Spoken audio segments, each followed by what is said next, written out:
Hello, I'm Andy Pilley, Chairman of Fleetwood Town Football Club. Welcome to my video on the current state of English Football League 1 and League 2 clubs. The purpose of the video is to explain the effect of the COVID-19 crisis on our football clubs and the effect it has and how ultimately it may threaten the very existence of our football clubs if sufficient action is not taken. I think a better understanding of this situation is required so the whole of football can work together to find a collective way through this incredibly challenging time. Now, it's important that people understand the purpose of this video is not just about the self-preservation of Fleetwood Town. My football club will be okay, right? Now, I may have to cost cut significantly, right? But I will find a way to navigate through these times, and Fleetwood Football Club will continue to exist. My concern and my big worry here is that we may have double figures of football clubs who go to the wall, famous football clubs who no longer exist, who no longer deliver the quality of life and the pride to their community that they have done for perhaps 100 years or more, right? The very integrity of the competition that we love is at stake here.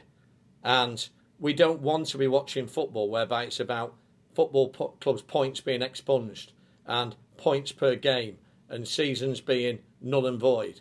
We want a healthy football league with sustainable football clubs for the future.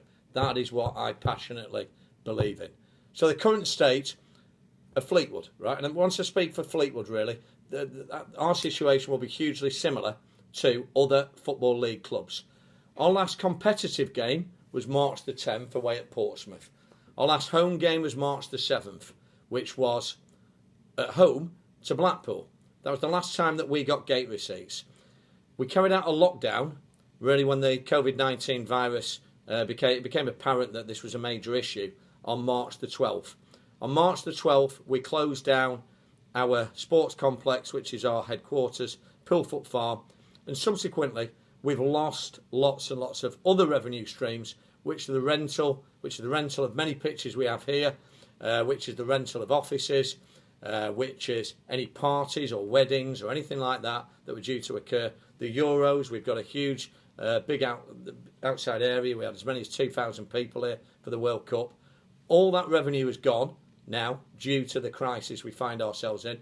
We've also lost our International Academy, which was a really profitable, good revenue stream for the football club. And the situation that we're in will be the same for nearly every lower league football club out there, because we find ourselves in a world with no money coming in and only money going out. Right now, the basics of economics are, as we all know, your ins have to be more than your outs. Now, thankfully, we have had an advance from our central funding of circa £430,000. That is very, very gratefully received. However, it is an advance on July's money, and about £180,000 of it is a loan, which has to be repaid. So it helps with our cash flow, but it isn't a solution, right? So it's not a long-term solution to this problem. Now, for the medium term, there will be no revenue either. Games will be played behind closed doors in what is being described as ghost games. It's the only way that we will be able to conclude the season, which is absolutely essential. I've heard it suggested that we shouldn't conclude the season. I'm sorry, but I disagree.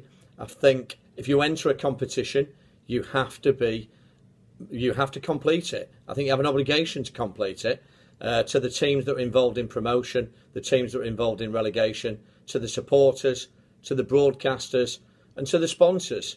Right? We all have to find a way to end the season. There's 9 games left. Let's get them played, right? And let's look forwards to next season. That has to happen. There will be expense incurred in carrying out these games, and we've got to look at the future, because if we put the sponsors and the TV deal on the line, we're killing ourselves for the future. We cannot possibly do that. So we have to conclude the season. Okay, moving on to the longer term picture. I want to make it clear that I am the eternal optimist. You'll not meet a more positive individual than me. Certainly not a pessimist at all, right? However, I must be a realist here, right? And the whole point of these videos is to raise awareness as to not just where we are now, but where we're going to be, what is coming down the line for the world of football, right? The way that you have to run any business is not just looking at where we are today, it's looking at what's going to happen in the future. So please bear that in mind when you hear my prediction for the longer term. My prediction is I think there could be no games in 2020 in front of crowds, right? And I base that on information, a statement made by the CEO of the Bundesliga in Germany. They are a good 2 or 3 weeks ahead of us. And he says that this is Christian Seifert, and he says that he expects there to be no live football in front of crowds in 2020. And they're ahead of us. So make of that what you will. Italy, the same news is being predicted, right? So I do not believe there'll be live football till very, very late in 2020 in front of spectators in stadiums. Now, what people need to understand here is when we come out of this lockdown, they're not going to press a switch and we're going to be back to normal. There is going to be a gradual release on the conditions that have been imposed on us. And mass gatherings are not going to be permitted. There's not going to be a Glastonbury or a Royal Ascot, and the Euros are off as well, right? It's going to be a very controlled release if we are to beat this virus. And we have to beat the virus to save human life and to save the economy. So that is what's going to happen. Subsequently, I'm concerned about season ticket sales for clubs, because who is going to buy a season ticket if the first live game is likely to be January? What about the sponsors? Who's going to sponsor? What about the corporate sales? This is all enormous losses in revenue that clubs are going to encounter, in my opinion, right? This is not a short-term or a medium-term issue. I expect, and I'm, again, going back to the point that I'm a realist, I expect this to go on to the very end of the calendar year, and do not expect wealthy owners to bail football clubs out, because I'll tell you what, another thing, wealthy owners are being absolutely destroyed in the business world. Pretty much whatever sector they're in, they're being decimated because shops aren't open, the money go around that the economy relies on is simply not occurring. So there we have an enormous problem as well. Gone will be the days of benefactors bailing football clubs out, which makes it all the more urgent that we find a solution to this problem. So all bad news really so far. I want to end on some good news. I want to praise the PFA and the EFL. I've seen the press release that's come out today. I think it's excellent. I think it's really sensible. The PFA have obviously, they're an intelligent organisation. They've got their heads around the situation, and they're advising the players that a conditional deferral is appropriate of up to 25%. That is not going to solve the problem, by the way, but nonetheless, it's a step in the right direction. So well done, Rick Parry. Well done to the PFA. That will help.